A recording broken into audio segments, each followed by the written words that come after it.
transformación xa comenzou. Despois de case un ano traballando en Ourense en Común, temos un novo modelo de concello de cidade. A cidade das persoas. Un programa para gañar Ourense. E presentamos os candidatos que vos van falar das áreas do noso programa participativo e as medidas que entre todos propoñemos para o concello e a cidade. Comenzamos con Ledicia Piñeiro, é a número 2, Mavi Calviño, número 6 na lista, Carlos Miguélez, número 5 e Carlos Martel, número 11. Mire, isto, aquí recollemos meses de traballos, como decía Monse, ¿no?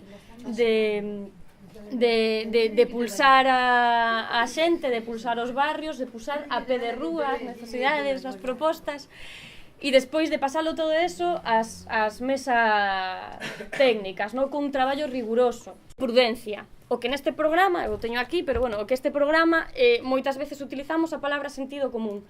Requiere un sentido común e unha implicación por parte de todas as veciñas, pero moito maior se cabe por parte das persoas que ostentan un cargo de autoridade. Entón, nos exiximos a quen goberne que sexa un exemplo de bo facer, un exemplo de sentido común, de prudencia, xestionando o ben común, e ademais non lo exiximos a nos mesmas, é dicir, non estamos para nada fora disto. Entón, eso é o que plantexamos no programa, que se queremos asegurar democracia está moi ben falar de transparencia e de participación, que tamén falamos diso, pero tamén está asegurar os mínimos básicos para que se garanta unha democracia real. Queremos unha democracia madura e esa democracia ten que ser participativa. A cidadanía ten que ser un suxeito activo na toma de decisións. Non se lle pode dar todo feito. Ten que ser quen decida o que quere ou non quere que se faga. Queremos crear un Instituto Municipal de Vivenda encargado da consecución e xestión do chan e os inmobles para o desenvolvemento de vivenda social. Precisamos máis vivenda social. O Concello de Ourense non realizará desfiuzamentos nas vivendas da súa propiedade, mentras as persoas afectadas non teñan solución habitacional alternativa.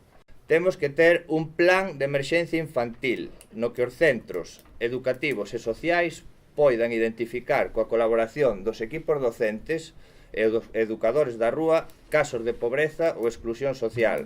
Son os profesores os primeiros que detectan este tipo de casos. O neno que non pode ir de excursión por non ter 3 euros para pagala, o neno que non pode comer no comedor, etcétera, etcétera. Todos o conocemos. Hablamos de desarrollo integral, que a todos toque, y desarrollo sostenible. ¿Sostenible qué es? Que sea duradero, que aguante en el tiempo. Esto se tiene que dar en lo social, en lo ambiental y en lo económico también, ¿no? Debemos apostar por un modelo que sea duradero en el tiempo. Hablamos de dotar de apoyo y acompañamiento a las industrias creativas y culturales que existen en Ourense, porque son un sector estratégico. Hay muchos creadores en Ourense a los cuales no se les da el apoyo pertinente. Y eso es una industria, además, que puede generar economía y empleo. Nosotros apostamos por una ciudad pensada para las personas.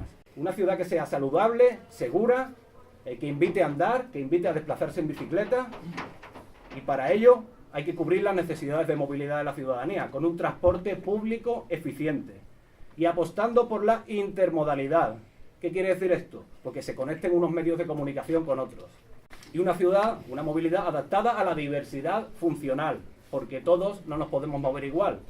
Pues hay que garantizar que se eliminan las barreras para la movilidad de todas las personas. Nuestras propuestas van por mantener una postura firme contra los procesos de privatización del agua.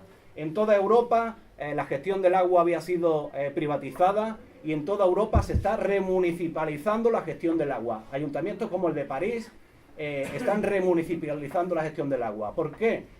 Para garantizar calidad en el agua, en los suministros, sostenibilidad y porque cuesta más barato.